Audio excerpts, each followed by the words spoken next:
ওষুধকে না বলুন কেন?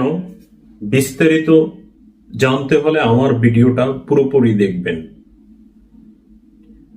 আমরা মানুষ এই পৃথিবীতে আসছি হাজার হাজার বছর হয়েছে, আর ঔষধ আসছে এই পৃথিবীতে মাত্র 300 বছর।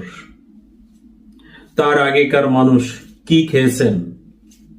আল্লাহ তাআলা আমাদের মানুষ সৃষ্টি করছেন, পাশাপাশি গাছপালা, জীব জন্তু, কীট পতঙ্গ, তরু লতা সবকিছু আমাদের কল্যাণের জন্য সৃষ্টি করছেন। ঔষধ কি আমরা মানুষ সৃষ্টি হয়েছি, এর পাশাপাশি কি আল্লাহ ঔষধ সৃষ্টি করেছেন? ঔষধ তৈরি করে দিয়েছেন? হ্যাঁ, আল্লাহ দিয়েছেন গাছপালা, তরুলতা। আমাদের নানি দাদিরা, দাদারা, তাদের সামান্য একটু সমস্যা হলেই তারা বাগানে যেতেন, গাছপালা খুঁজতেন।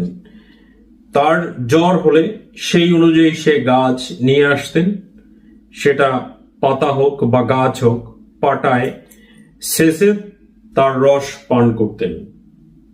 আর এখন আমরা করি কি? সামান্য একটু সমস্যা হলে, জ্বর হলে, ব্যথা হলে দৌড়ে যাই ফার্মেসিতে, ডাক্তার ব্যথার ঔষধ দেন। কেন ভাই? আপনি যান, বাগানে যান, প্রকৃতির কাছে যান, গিয়ে দেখেন যে আপনার ব্যথার জন্য কি সমস্যার জন্য কি সমস্যা হয়েছে আপনার, সেই সমস্যার জন্য সেই গাছের পাতা বা শিকড় নিয়ে আসেন, সেটা কিছুদিন আপনি খান, ঠিক হয়ে যাবে ইনশাআল্লাহ। তা না করে আমরা ঔষধ ফার্মেসিতে দৌড়াচ্ছি প্রত্যেক দিন। আমার মনে হয় বাংলাদেশে একদিনে যে পরিমাণে গ্যাস্ট্রিকের ঔষধ বিক্রি হয়, ওই সম পরিমাণে মনে হয় যে চালও বিক্রি হয় না। সারা দেশে যে পরিমাণ গ্যাস্ট্রিকের ঔষধ বিক্রি হয়, গ্যাস্ট্রিকের ঔষধ দেখেন ওমিপ্লাজল, ইছোমোপ্লাজল, ল্যান্সোপ্লাজল, র্যাবিপ্লাজল,